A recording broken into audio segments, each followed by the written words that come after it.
আমাদের রণব্যা মানব কল্যাণ সংগঠন 2013 সালে প্রতিষ্ঠিত হওয়ার পর এই 2024 সাল এই 11 বছর ধরে আমাদের মানব কল্যাণ সংগঠন চলমান হচ্ছে আল্লাহর রহমতে এবং আপনাদের অশেষ দোয়াতে আমরা সংগঠনটা পরিচালিত করতে পারছি প্রায় 11 বছর ধরে।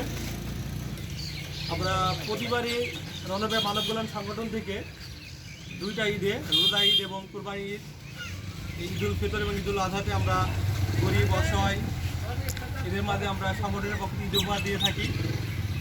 এছাড়া আমাদের রণব্যা মানব কল্যাণ সংগঠনের আরেকটা অংশ রণব্যা কোরআন শিক্ষা ফাউন্ডেশন। এই রণব্যা কোরআন শিক্ষা ফাউন্ডেশনের পক্ষ থেকেও আমরা যারা কোরআন শরীফ ধরে প্রতি বছর তাদেরকে কোরআন শরীফ দিয়ে থাকি। আমরা প্রতি বছরের নয় এবছর কোরআন শিক্ষা ফাউন্ডেশন থেকে 2 জন কোরআন শরীফ ধরছে, তাদের আমরা কোরআন শরীফ দেব। এছাড়া রণব্যা মানব কল্যাণ সংগঠনের পক্ষ থেকে আমরা 45 জনকে ঈদ উপহার দিব। আপনারা সবাই দোয়া করবেন রণব্যা মানব কল্যাণ সংগঠনের জন্য এবং রণব্যা কোরআন শিক্ষা ফাউন্ডেশনের জন্য, যেন আমরা আমাদের সংগঠনটা ভালোভাবে চালিয়ে যেতে পারি।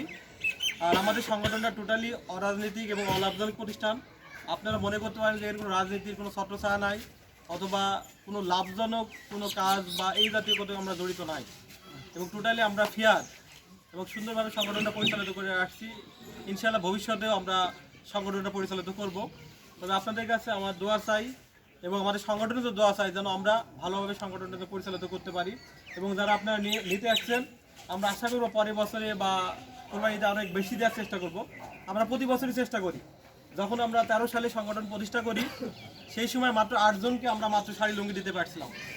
তখন বিভিন্ন রকম কথাবার্তা হয়েছিল, আমরা সেই সময় ফেসবুকে ছবি আপলোড করছিলাম, এই কারণে অনেক সমস্যা হয়েছিল, অনেক কিছু অনেকে বলছিলেন। আমরা এখনও দেখি মাঝে মধ্যে যখন কোনো ভিডিও বা ছবি ফেসবুকে আপলোড করছি অনেকে আপনার বিভিন্ন রকম মন্তব্য করেন, এটা আপনাদের নিজস্ব মতামত।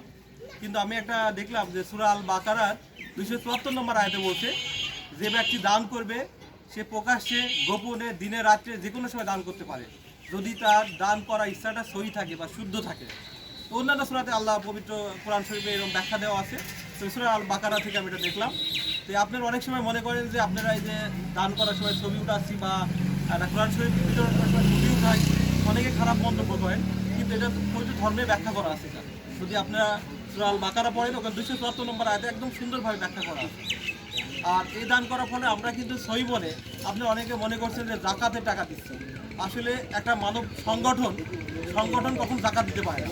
আপনারা যদি মনে করেন যে আপনি জাকাতের টাকা দিচ্ছি বা জাকাত থেকে দিচ্ছি, এটা আপনার ভুল মনে করেন। কারণ সংগঠনে বিভিন্ন ছেলেপেলে, বিভিন্ন দেশ বিদেশ গ্রামবাসী অনেকের টাকা দিয়ে আমরা এই সংগঠনে পরিচালিত করছি। শুধু আমার একার নয়, এবং বিদেশে অনেক সদস্য যারা তারা আমাদের সাথে আর্থিক সহায়তা করে এবং সকল টাকাটা আমরা একত্রিত করে আমরা সংগঠনের মাধ্যমে এটা আমরা গরিব অসহায় এবং যোগ্য এবং ন্যায্য ব্যক্তিকে আমরা প্রদান করি। আপনারা এটা ভাবেন না যে জাকাতের জিনিস দিচ্ছি, এটা আমরা সম্পূর্ণ ঈদ উপহার। আপনাদেরকে ছোটো করার জন্য কখনো আমরা ছবি তোলার চিন্তা ভাবনা করি না।